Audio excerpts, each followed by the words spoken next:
Assalamu alaikum, everyone. It's a pleasure to have you over here. Thank you for joining us. This is the third EduTalk of our semester. The point of EduTalks is to invite distinguished people like like Shad Marif we have today, and to talk about the pressing issues in education. So we look towards them for their insights and for their guidance on how to go about and improve educational systems and educational practices. We are delighted to have with us today Dr. Shad Marif. And Shahid Marif is a graduate from Harvard University, and he has done extensive work in mathematics, in the designing of the content itself, in the instructional design, and also in pedagogy. He has also worked in language and learning disabilities. He's the founder of CRISMath, and we'll invite him to talk about CRISMath more. And he's also a member of National Association of Mathematics Advisors in UK. He was a vice president in International Dyslexia of International Dyslexia Association of British Columbia. Right now, he's one on the advisory board, and he has been a much sought after speaker in conferences, in seminars all over the world. So we're really privileged to have you over here. Thank you so much, Shad, for being so generous and always taking out time for us. So you have been here before, and you're very welcome now again. Shad will be talking about why do so many children fail in mathematics, and what are the new pathways we could adopt. Over to you, Shad. Thank you. You have. I've got my, thank you so much. I've had a lower back operation a while ago, so I can't stand for too long. So every once in a while, I'll probably just sit there and catch my breath. So thank you for being here. It's a pleasure to be here with such a bright crowd, very enlightened minds. And I feel very honored, really. In our family, Lahore is considered, whether true or not, but we definitely believe that Lahore is considered this, well, the center of civilization, as far as we are concerned. So we'll contribute to that. So I won't take too long, but I want to just get on with this. And so this is the first part of a presentation that I had sort of done for in audiences in the US and in the UK. And so it's going to take about 30, it's supposed to be 40 minutes long, but I'll try to maybe run it a little fast so that I finish it on time. So what you will see here, we'll start with what is mathematics, the universe of mathematics. And it's not a big universe because it has to do with numbers. So you'll now have to focus more on the screen and less on me. So I'm going to move over to the side, which is what I usually do, so that the entire collective intelligence is converging upon one thing. And the convergence of intellectual or the intelligence has become a very important thing because usually you end up with divergent collective intelligence. We need to make it to converge it upon common areas. So this is numbers, and quantification is basically the essence of mathematics. So what we quantify are concepts like form and content. And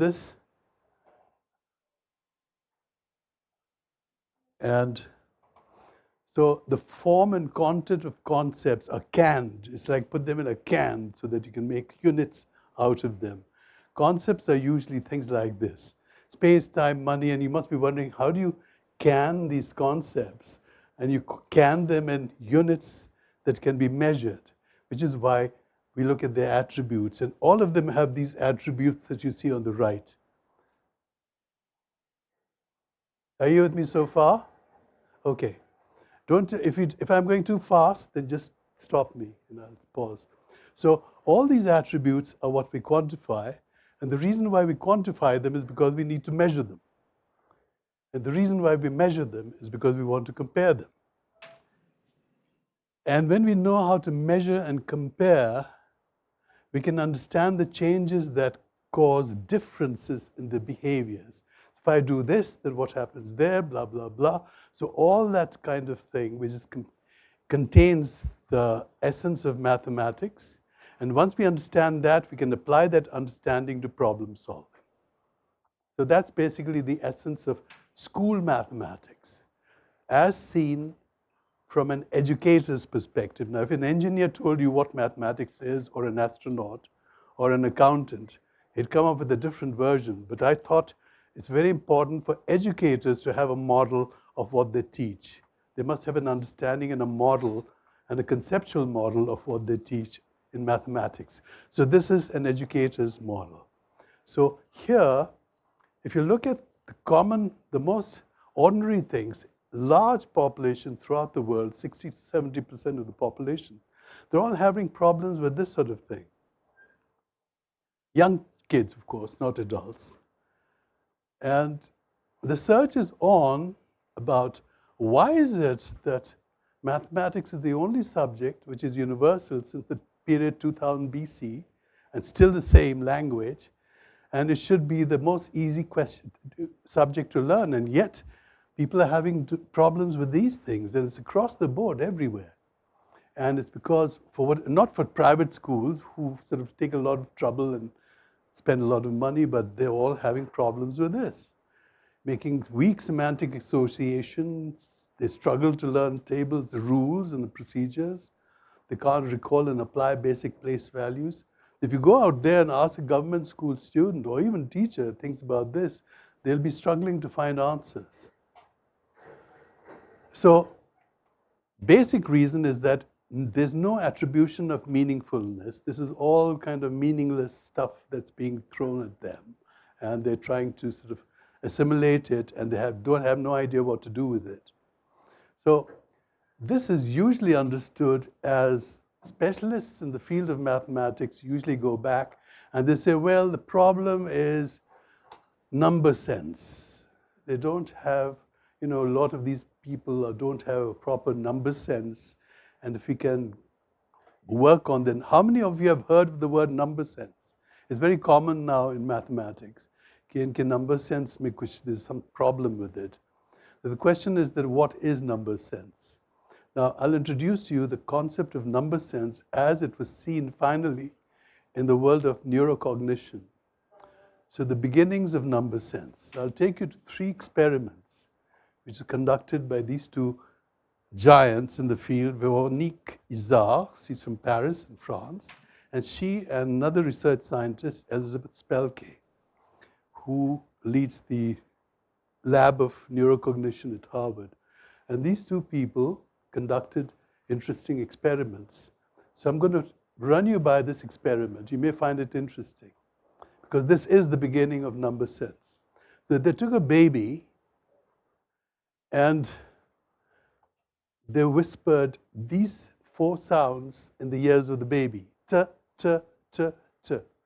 And there'll be a pause, and then they'll say it again, over and over again, until they were satisfied that the baby has registered these 4 sounds and will be able to, let's see what happens. So after they did this, and then ra, ra, ra, ra, same 4 sounds in the ear of the baby. After that, now the baby has got all sensors and everything all covered with the computer, and those sensors measure eye movements, which means where's the eye of the baby moving as they're shown images. So the baby was shown this, and also this, number of times, 4, and then 12, and then 8 dots, and then 6 dots, but similar like this, 4 and these. And these were flashed over and over again, and they wanted to see where the baby's eyes would rest. And guess where their eyes rested? On this. So they were a bit surprised that, wait a minute, how did they know that 4 sounds converts into 4 dots, so 4 things on the image? How did the sound send some signal to the visual cortex and come out with 4 images? Because it's just a baby, never went to school, nobody taught them this. So they said, no, well, it's just 4, let's try with 12 syllables. 12 syllables. So they went into a second set, they said double check. 12 syllables, now this is ta, ta, ta. So they repeated 12 syllables each time in the baby's ear.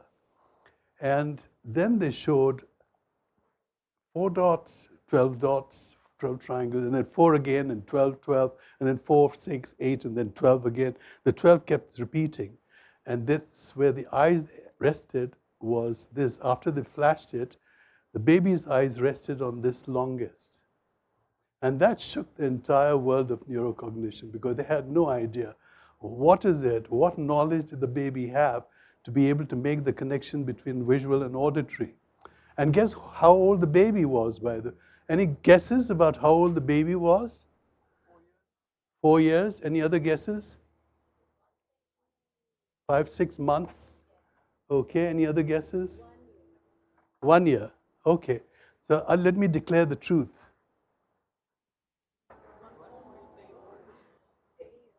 That's why I shook the whole world, the world of neurocognition. 1.4 days old. So that's something to think about, because the sensory input is auditory, which is all about numerosity, how much, kitna hai. And the visual and sensory input in the visual side is numerosity. How the heck did they make this connection? At 1 day old, how did the baby know? And this match, it was so surprising. So these two ladies did, it's always ladies somehow, but these two ladies did more experimental research. So they took this young child, also a baby. They showed that many dots, join them together, remove the screen, and this is what the baby sees. Now they take another one. They take that many dots and that many dots, join them together, and remove the screen. And this is what the baby sees. Now this is called the startle or the surprise reflex. The baby's eyes rested on this longer because it was puzzled. How can this be possible? So this was around 6 to 9 months. And the last one, which is amazing, is this one. So here again, you've got this ability to match these two. It's almost like they know how to add at that age. And then the length and the quantity, the linkage, you see that small quantity of red dots, and the line below is a short line. If it's a larger quantity, the line gets longer. And the largest quantity, you've got the longest line there. So the baby was flashed things that match and things that don't match. And what the baby was looking at most was the one in the center, because the largest number of dots were matched with the longest line. And here again, at that age, to come up with a knowledge that is telling them how these things match was the most surprising discovery. And so here again, the same thing. The matching takes place, and how do the babies know? So from that came the idea that there is such a thing as the deep knowledge system that we're born with since birth, and it's not a flat, empty slate, but it's actually a powerful supercomputer. And in this powerful supercomputer that we call the brain, you've got symbolic thinking, because that showed that they're thinking symbolically. And you've also got intentional behavior, and this is showing in the brain from the day they're born. So intentional behavior meaning that when they touch things and they know the cause and effect things, they know how to grip things, and there are different grips every time they hold something, and they're very aware of all that, and based on that, they make a decision or create an intention, and then they follow through. So there's a lot of research on that that shows all of this. So what we finally learn is that the mind does reasoning through tactile, through touch. It is soft, this is hard. If I hold this, it's too heavy, it'll fall. So that's how they learn cause and effective relationships, which is reasoning, tactile reasoning. There's also visual reasoning. I mean, if I drop this, and if you see it visually in a picture, and if it falls and then it floats away like this, then you'll say, wait a minute, there's something wrong with this, it's not possible. So that's visual reasoning. And similarly, verbal reasoning. So if I start talking total rubbish, you will say that, well, this is not making any sense. So 3 types of reasoning are involved. And of course, the last one is numerical reasoning. So all these things are being incubated inside this deep knowledge system, along with other skills. So you've got risk avoidance, curiosity, intentional behavior, exploration, pleasure, pain, otherness. All this forms the engine of cognition. This is the engine which drives our knowing or cognition. And of course, numerical reason was the one that was being studied, that what's happening there. So all these are perfectly intact in almost 90% of the population of human beings. So the issue was, let's now theorize just a little bit. What you saw with those dots and how people make a sense of things joining together and becoming bigger and smaller, that sense is called the number sense. There are no numbers involved, but just quantity or magnitude. Is this clear so far, or am I going too fast? Is this, you following this? Okay. It's not rocket science, quite simple. So you've got the approximate number system. Just get used to that, ANS. It's where you learn, about things more or less, increase, decrease. And then it goes higher up and up with age until it meets what is called the natural number system, which is what we learn in school, 1, 2, 3, 4, 5, 6. And this is an escalation from lower to the higher level of mathematical thinking, or the tools to think mathematically with. So that's the NNS, the blue one. ANS is the early one. So, of course, the stronger the early one is, the more it'll anticipate the future one that comes in when we enter school. So, okay, so here's just a quick, so that's what it was. Approximate ANS to NNS. NNS goes into the symbolic number system, and that's the basis for formal mathematics. Is that clear so far? Okay. So math learning difficulties of the kind that you find prevalent across large populations for some reason, the question was, where does it begin? Does it begin from the ANS, or does it begin in the NNS? So that was the question that they had to answer, or they're still struggling to answer. So this was proved to be more associated with the natural number system. Because this was the question, which one of these two explains failure or underachievement in these areas? So the ANS, if we have a very strong ANS, then you will not see any gaps between quantifying and measuring. But people who have difficulty appear to show gaps between quantifying and measuring. That's what they were finding, practitioners. And they also found that there was some gaps between measuring and comparing. And there were some gaps between comparing and understanding differences. And there was a gap between that. And so all these gaps, they were going into the form and content of mathematical learning that was going on. So you can imagine what kind of mathematics. It was a very distorted understanding of mathematics that came into the mind. So the quantification from these, because of these, was seen to be the source of why there's a problem. And this, again, the question was that these cognitive deficits, do they belong in the zone of the ANS or the NNS? So that was a critical question to answer. Everything depends on that. So we find, therefore, that this movement, and research shows that those who move from ANS to formal math, those who have problems are usually dyscalculics. Dyscalculics show a problem in the ANS section because they have just like dyslexia. And then, of course, that shows in the formal mathematics. But the large number of people who are having math learning difficulties is mostly in the domain of formal math, in the blue zone. So that is what I've called the dress code. They have a problem with the dress code. Now, what's the dress code? The dress code is what we do in school. It contains two things: mathematical procedures and operations, and of course, rules and conventions. So I have to go fast. Is this okay? So these are composed of mathematical symbols. You've got algorithmic templates. You've got algorithmic formulas. And these are driving them crazy because they have no idea what the heck all this is about. So I'm just going to pause to tell you that it's a very important revelation that came out in the world of neurocognition a long time ago, that emotions resculpt neural tissues. So the changes that take place in the plasticity of the... If you're a chess player, a lot of people think that if you make a very smart move, it's that smart move that's science. That's what changes, is because of neural connections. What actually is the delight and the high that you get from making a smart move. It's an emotional thing. That's what causes the neural changes in plasticity. So it's more to do with emotions. So keeping that in mind, math learning difficulties, all these gaps, where did they come from? So let's go to the legacy of medieval math. I'm going to take you through a quick journey. Uh, how am I doing on time? Okay. Medieval math, as we know, this is how it was taught 800 years ago. It was all numbers. It was all sort of minimal language.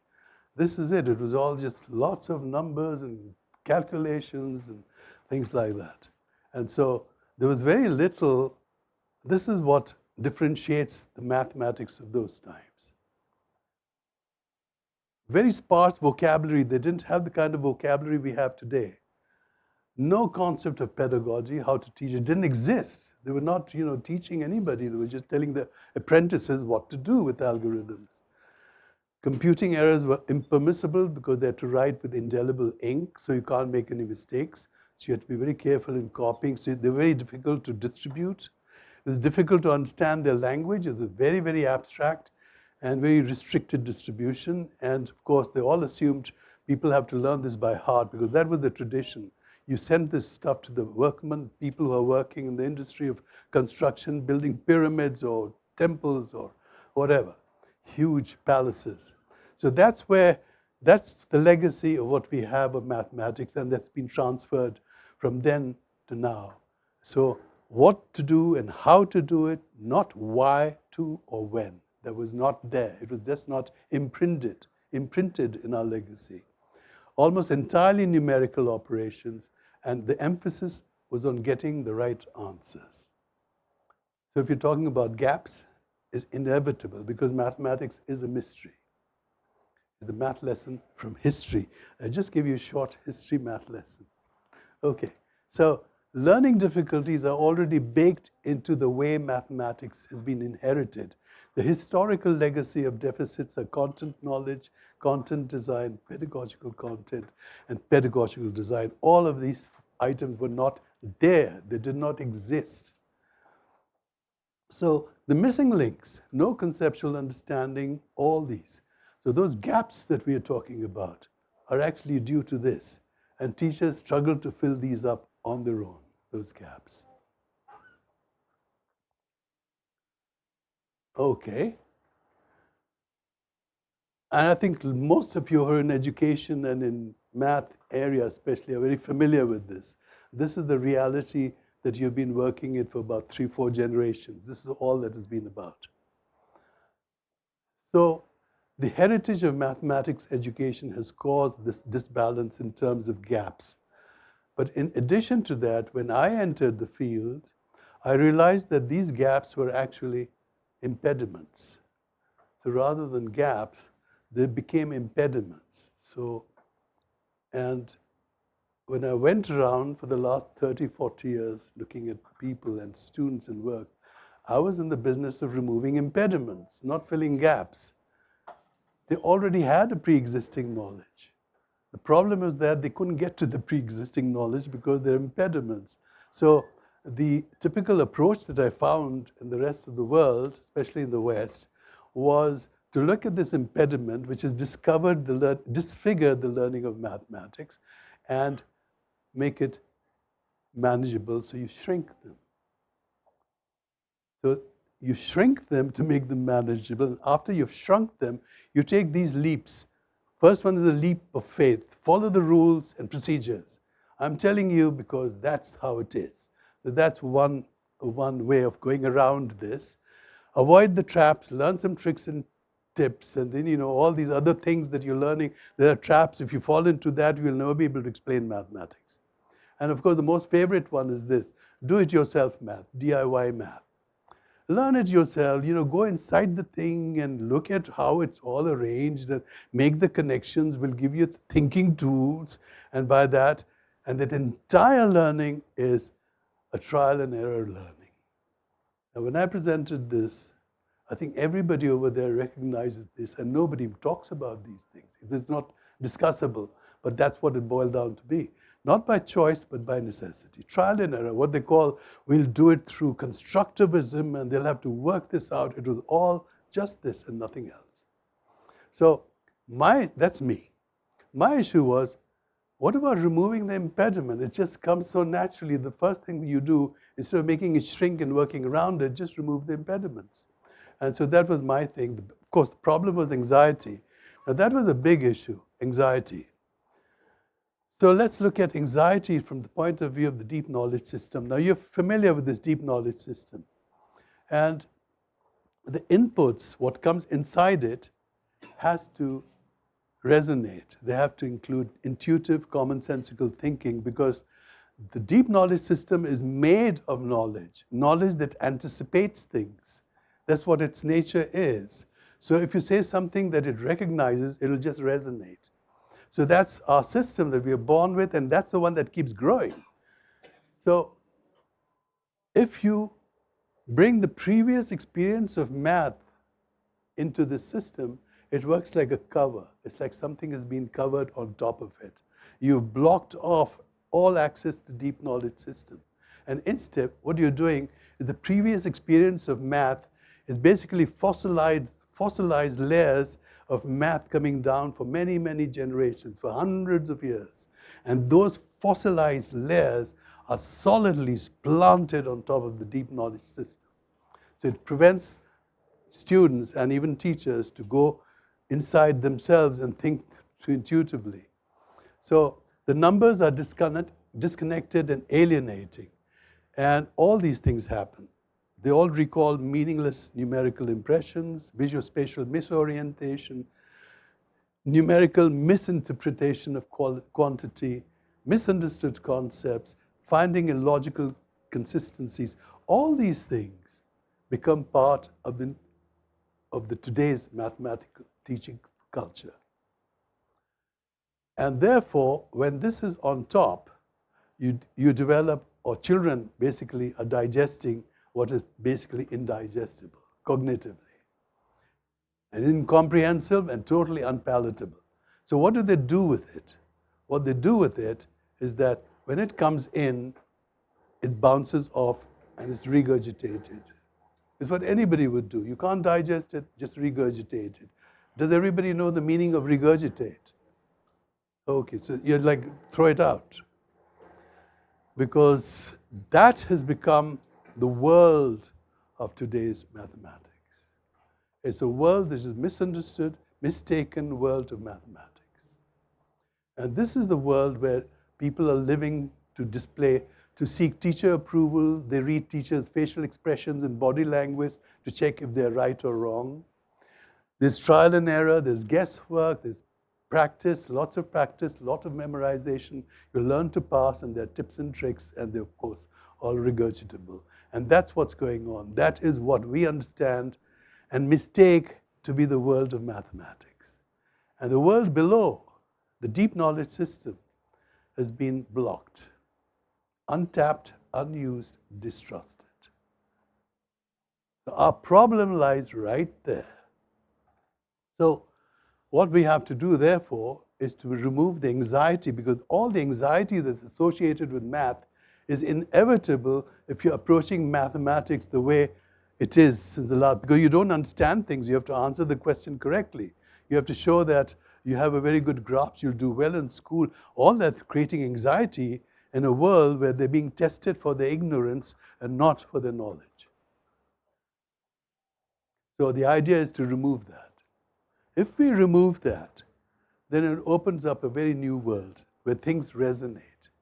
And it's that deep knowledge system that now has to be harnessed, that now has to be penetrated, so that all the inputs and stimuli go into new math learning experiences, and which is what was needed.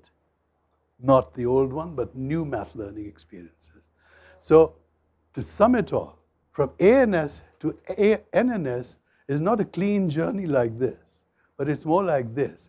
So from number sense to base 10, the content knowledge that's the trajectory of learning. And it's more like this, that you've got little steps of visual reasoning, leaps of numerical reasoning, steps of visual reasoning, leaps of, so it goes in that way, little bit, up and down, and it goes all the way to the top. And that's how they learn a lot through different approaches of reasoning, visual, tactile, of course, verbal and numerical. Now, this is very interesting. This is my own experience of what I experienced as a teacher.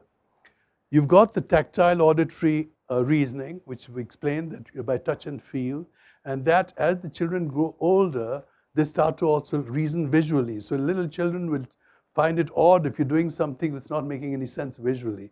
But after that, as they grow older, it splits into verbal and numerical reasoning. It's all about reasoning.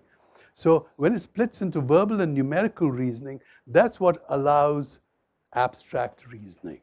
So it's obviously a not natural logical process.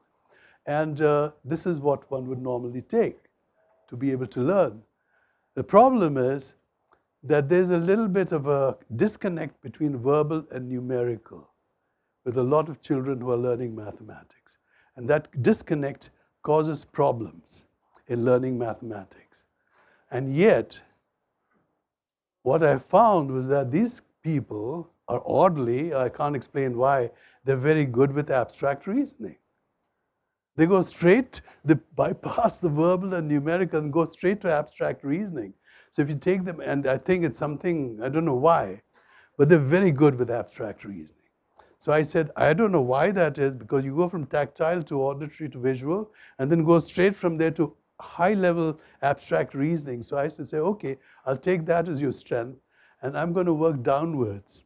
So from abstract reasoning, I'll have to work from verbal, and then join verbal reasoning. From visual, I'll have to connect it to verbal reasoning. So whatever I show visually, I say it aloud, as I'm doing right now. Through verbal reasoning, I'll go to numerical reasoning because it's easy to go from verbal to numerical. Because if you can't do that, you can't learn math. I had to take that route. And then after I've got that going, then I'd have to go all the way up to the abstract. And that seemed to work. So this was the pedagogy that I used. So we'll just look at that for a second or so, because it's quite complex and yet it's not complicated. It just means that we have to develop very new ways of teaching mathematics. So the pedagogical knowledge is what I just showed you. In the end, to design pedagogical practice, you have to have math teaching that contains content knowledge with pedagogical knowledge. And the way to do it is to braid them. So I call them braided learning, a braided pedagogy. So you've got math teaching is the green bit, and wrapped around it, like in a rope, you've got the both content and pedagogical knowledge. So I have to show you some examples of braided learning or braided thing. Here's, for example, this is braided, so all those marks are braided. I should actually maybe brand it. But anyway, so you've got two pictures. You've got the, basically I'd ask children this. This goes back a long time. This is how I learned there's something wrong. So I asked them, is this same or is this different? And there's a lot of anxiety around these questions among young children. They thought there was some trick I'm playing. You know, they went on to the other math mode, and they thought I'm playing some trick, and I teach math, and so they'd count the leaves there, and they'd measure, they look at the jar, but then maybe this is higher than that. Yeah, what's the difference? Now they're going into this other mode, and you can tell that the deep knowledge system is dead, it's gone, closed, trapped. And I'd have to tell them, just tell me the darn difference. So yeah, so this is, so they'd measure, they got into this high anxiety mode. And so this, all the previous experience of math kicking in, this all the other math coming in. So I had to tell them that, for God's sake, can you throw your math out of the window? And just, can you just tell me, what's the difference? So after they came down to their own true level, they calmed down and they said, this one has got this leaves and the, I said, well, there it is. You know, what was so difficult about it? They said, but this is not math. I said, yes, it is math. You just learned math, by the way. That is the conceptual thinking behind math. But it was that anxiety that produced that red cover. And that had to go. So once they got the hang of it, the rest is very different, because the difference is, if you take this is the same, and you remove what is the same, then you'll end up looking at the difference. And that's a mathematical kind of approach to difference. Remove whatever is the same, and you'll get the difference. So if you've got, for example, so once that is gone, then it's very easy for them to understand this. Find the difference between 7 and 4 watches. So there's 4 watches there. And again, look at what is common to both. 4 watches are the same. So these are the same. Remove it, that is -4. For 7, you take away 4, and then you end up with 3, and that's the difference there. Now, that they understand, and that stays for a long time. So, oh, yeah, farq. This is what we call farq, difference. This is with akhwat teachers who I used to teach. For the first time, it's lit up. It says, okay, well, I can teach mathematics now, fine, but unless you do braided learning approaches, you won't be able to teach math today. So, and of course, here's another one. So you've got, to remove, you've got 7, and you remove 1, you drop it out, and you get what is left. So this has been removed, and so that's the container. What you have in your container. Now this idea that there's an answer box or a container where the answer finally goes is that whatever is left goes there. Now that's difficult, and subtraction is there are a lot of problems learning subtraction for students who are, they'll know addition, but subtraction gets harder to teach. So if you show this, and then they convert this, that was the 7 on top you saw, and that became 3 when you removed 4, and finally what is left is 3, and these are the associations. And so they see the connection between what was there, what was removed, and what is left. Then it becomes easier, although there's still problems. So when they finally come to this, from 7 take away 4 is 3, they begin to understand. Now the problem with subtraction is that, and this is what it's amazing how much we know about how the mind, in subtraction, how do I explain this? Let me just get my thinking right. I have to find the right words. Children, when they're babies and they grow up, when you're taking things away from them, the last thing they're looking at is what is left. They only know what is removed. And they're not very happy about it because it's a loss. So the whole idea of loss and the emotive aspects of loss are associated with how much they lost, not with what is left. The problem with subtraction is that we're obsessed with what is left. So that creates problems with teaching subtraction. So again, you'll have to, if you know these things, then you'll have to devise a way of getting rid of it. So the DKS registers what was removed and taken away or given. So they're more concerned about 4 and what is left. What is left so important? One of the students asked me, what's the big deal about what's left? Why was 4 removed? You know, that's really the problem. So in fact, one of the students even said that, well, here 3 is left, so why shouldn't this be the answer? Why is 2 the answer? She was a smart Alex, 7-year-old, who was questioning me about the how to answer these questions. Or 7 or 8 years old. She said the same thing. Why are you calling this? Okay, so these are some of the questions that come up because they're thinking conceptually. So I had to think about like this. Well, let me continue because you'll see the answer. I had to do something. I realized that there's more weight in this given away thing. So much is given away.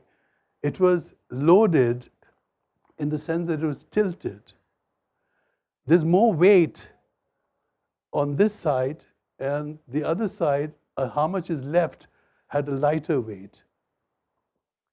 So more weight on the left. I had to make sure that I put as much weight on the left side, what is left, to create a balance like this.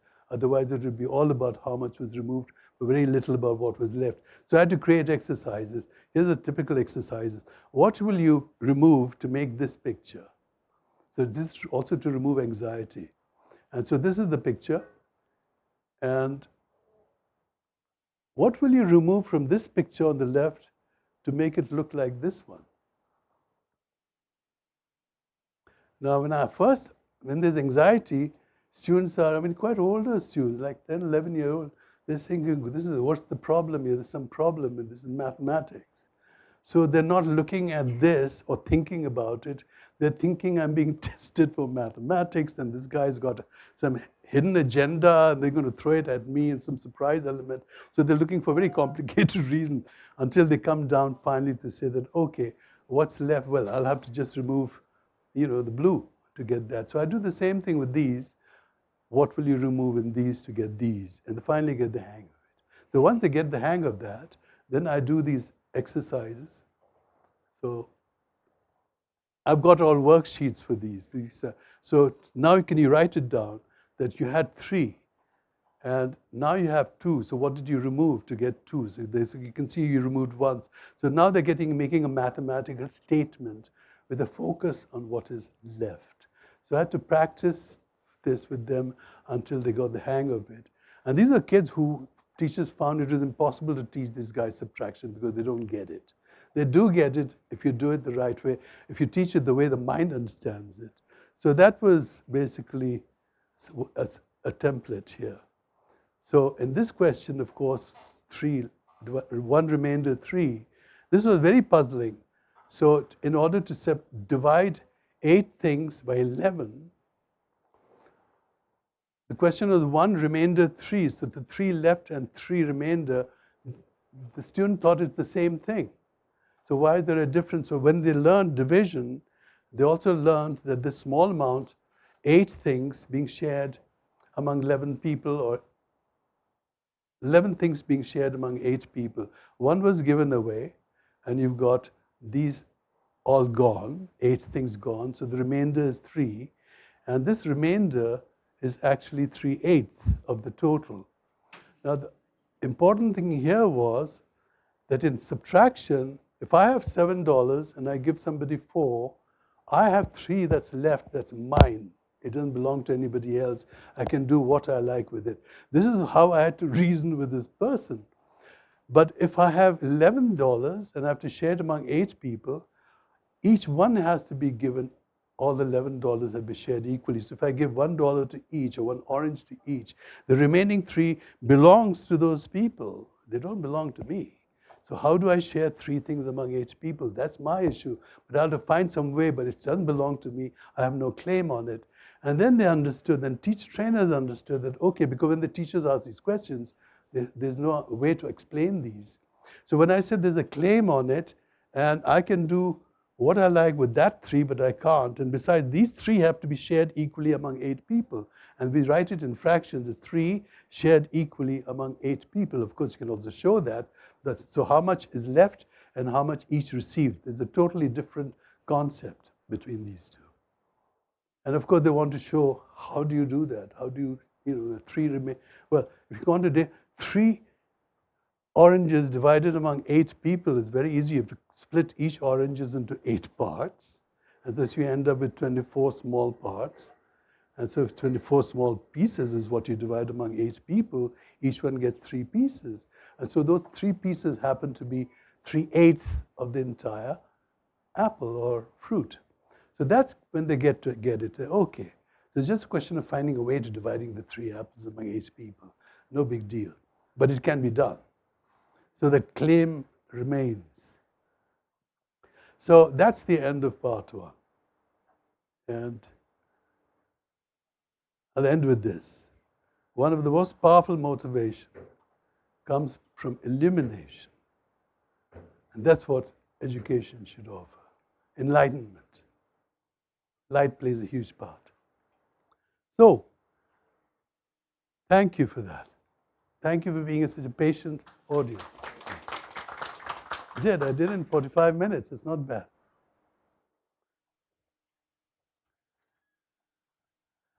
I hope I was not too quick. Is that all right, the speed and the pace? So if I give you a test on this, you should all get an A. Thank you so Leslie, much I for did. being here. The floor is open for questions. And yes, God exists, in case you're asking. Ji. So much for your time. So I have a question that if we look at the learning gaps in our classrooms, so gaps in numeracy comes at first, that kids in grade 5 or 6 cannot perform a simple subtraction at times. So if we look at the approach that you have presented, so if we try to fix this issue, should we start by making our teachers not better, but change their approach of teaching, or should it come by changing the books that we are using, or as you said that we should come up with different assessments that allow non-linear learning. So obviously it will be a mix of three, but in your experience, where we need to start first? In my experience, you have to have a little bit of each and a combination of each, which teachers will have no knowledge of. It's not fair for teachers to expect to have this kind of knowledge. What the teachers need are programs, books, in which this thinking is already been incorporated in the exercises. So all the teachers have to do those exercises first so that they learn to learn mathematics in a very different way. And the reason why I say that is because research has shown that everybody, anybody who teaches anything, teaches it the way they learned it. There's no other way they can teach it, no matter how much you tell them what to do. But they will teach it in the end. That's the default mode. So the whole idea was then, can we teach the teachers and trainers to learn mathematics in a different way? In one in which the whole deep knowledge system starts to resonate and come alive. Because if we do that, that's how they're going to teach the student. And they'll be much happier for it. But it's not for them to, it's like asking a dentist to go and make your own tools. You know, you want to do dentistry tomorrow?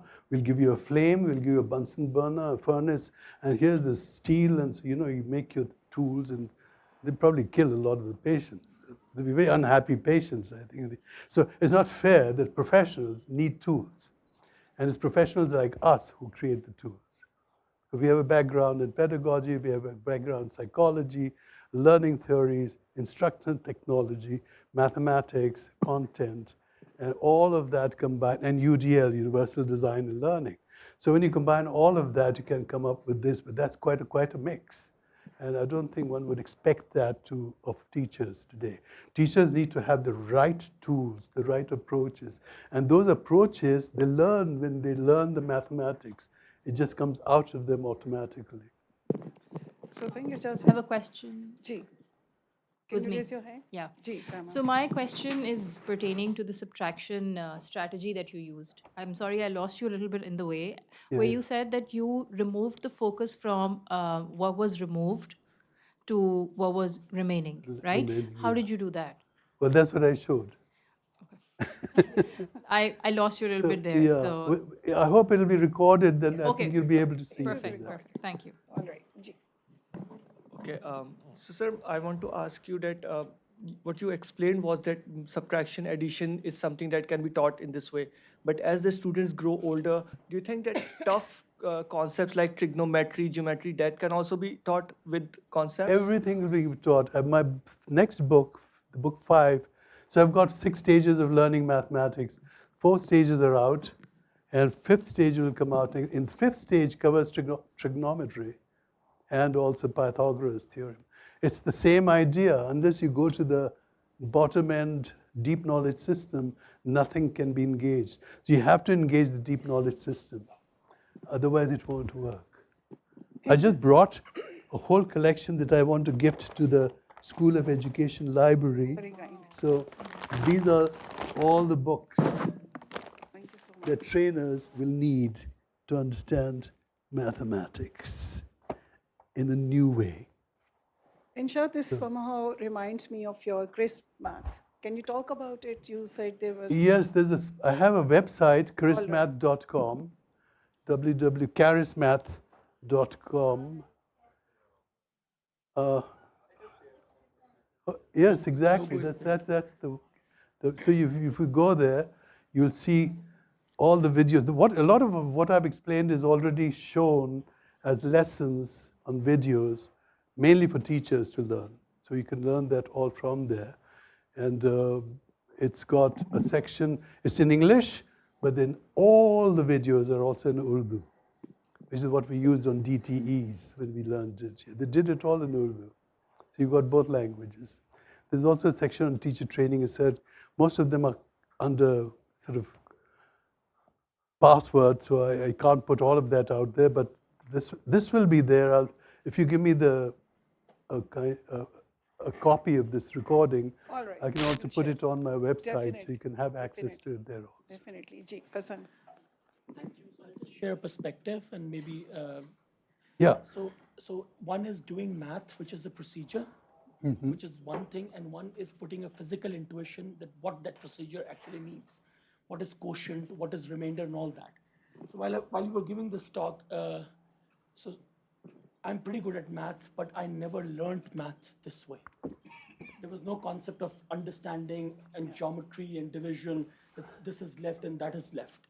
I think for me, it was, as I was telling some of our friends earlier, it was practicing like hundreds of thousands of questions. And I remember at that time, being the only son, I used to go to shop to buy groceries, and my mother used to give me this list. And I used to see this queue of people who are there, fathers and mothers and all.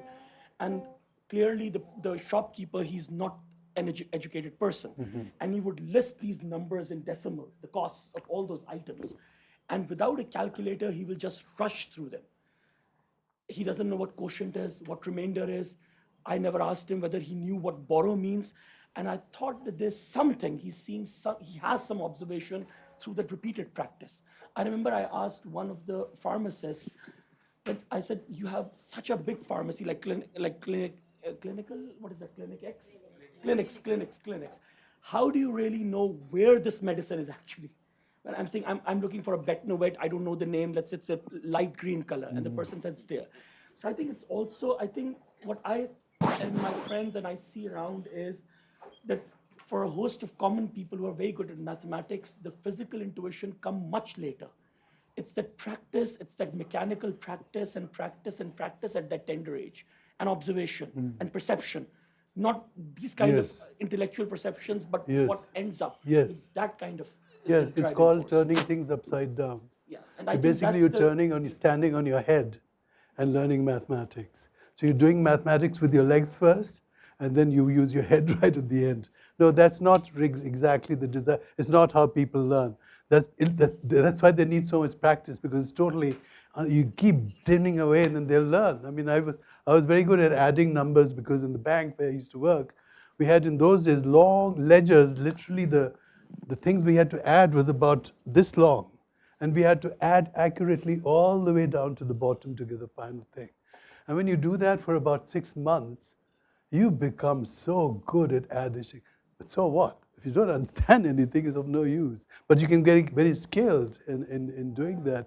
So that's not the way to deal with problem solving. Yeah, Most of these, but we're talking about, but you were a grown up at that time. You're talking about a class 4 yeah, student. then it becomes even worse, because Yeah, but now I'm you're. just saying he cannot understand what a class 10 student, like for example, calculus 1 students in our math SSC, they say, you are teaching us integration, you're teaching us differentiation, but you're not telling us what is the physical intuition behind it. Yes. But it's way too early to tell them at that stage. No, you tell them right from the beginning. Your physical intuition is the basis on which you learn things. So you're saying we'll cut it off, do all the thing, and then later on use the intuition. We have to move on Next to the other question. Ji.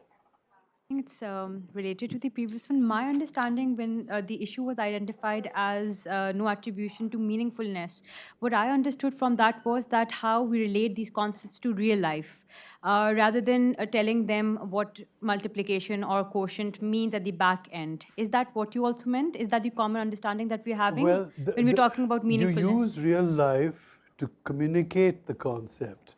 The concept that you're communicating are concepts on their own. And those concepts need to be understood. But they can't be understood if they are not real life examples from which any symbol, the number 6, was not coined first. It was the concepts that came and gave this symbol 6. So we have to encode that to turn it into 6. What we're doing later on is decoding what was encoded. But the encoded came from meaning, from the essence to the symbol, not the other way around. But just because we decode it to find the meaning, it doesn't mean that all the meaning resides in the symbols. If you don't know it, then you don't know your symbols, you got no meaning. So go to the meaning first and then learn how they're symbolic, how they become symbolic. That's the normal way in which the human mind learns, and also the evolution of mankind, humankind. Just follow-up question. You talked about intuitive assessment. So I can you? didn't say, okay, yeah. Okay, maybe then I've Yeah, written it yeah, wrong. yeah. So there was a slide which said no room for intuitive assessment. If I've written it, then it's fine. Otherwise, I just wanted a bit of more elaboration on that. I don't know about intuitive assessment, but if you're teaching children incrementally, step by step, combining what's called content knowledge with pedagogical knowledge, and as you go further and further incrementally, it's very easy to assess where the student is going wrong because it's such a tiny step. And if that tiny step is really very easy to do, and the student has problems, then you have identified that step right there. They don't have to go all the way to it. You stop it right there, nip it in the bud right then. So that's a good way of assessing. All right, Formative last question, assessment. G. Yes. I've been teaching math for a good year now. So I was teaching English, and math's always been my subject, and I found my way to it. My question was, I feel like teaching the concept is one part, and doing it conceptually helps children learn and comprehend it. But then it has more to do with the application of the concept as Of well. course. And that's where they're lagging as well. So Yes. with some students, teaching it conceptually, they grasp the concept, but then they're stuck in that math anxiety bubble where it's just numbers. Yes. And when it comes to application of it, they Yeah. still lose track of it. Yes. Right? So that transition also needs to Well, be laid over or there are smoothed. 6 stages. So I'm going to show you the first stage is you encode mathematical symbols. You have to teach children how to encode mathematical symbols. Add, subtract, multiply, where do they come from? So they understand where it comes from, right? So first you learn the symbols so that you can decode it later on. The next stage is you encode mathematical concepts or conceptual understanding. How do you encode conceptual understanding of mathematics if you don't know the symbols? You have to know the symbols first. After that, you learn to encode conceptual understanding as mathematical statements. After that comes number processing. So there's a pause. Let's teach them how to process numbers quickly, which means mental addition, and there are a lot of number processing exercises. That means they can do things now mentally with small numbers, not very large enough, but they're very quick at it. Once they've got the speed and accuracy intact, then you come to the 4th stage, which is mathematical operations. Now they're ready to perform mathematical operations because all mathematical operations are all linked through those 4 strands that they learned earlier. So and after mathematical operations, the next book is algorithmic thinking. That means how do you convert it into algorithmic or processes and procedures. And after that comes problem solving, right at the end. So that's the 6th stage. So the 5th stage book will be out in a month or so, probably less. But these books, I would strongly recommend that those who are truly interested in becoming math teachers, not teachers, but trainers, I would really recommend that you do all of this and read all of this. And then go through the exercises. Books be available in the market too for purchase? They're all available in Amazon. They're all available. But hopefully it'll be here in the library also. Yeah, they will be. So we'll order some more also. So thank you so much. Thank you so much. Our partners are here. Our provost is here. Our vice chancellor is here. Thank you so much for It's such taking an out so honor much to time. have. It is an honor to really have an you honor. over It's a here. privilege. I feel And it's so proud that, and it was a I feel I privilege. must have done something right. Quality you must be. सही बात. And it was a privilege to have you over here. Thank you. आप कुछ कहना चाहेंगे? All right. So thank you so much for being here. Thank you. It was a pleasure to have you over here, and inshallah we'll have more. We'll call Chad again.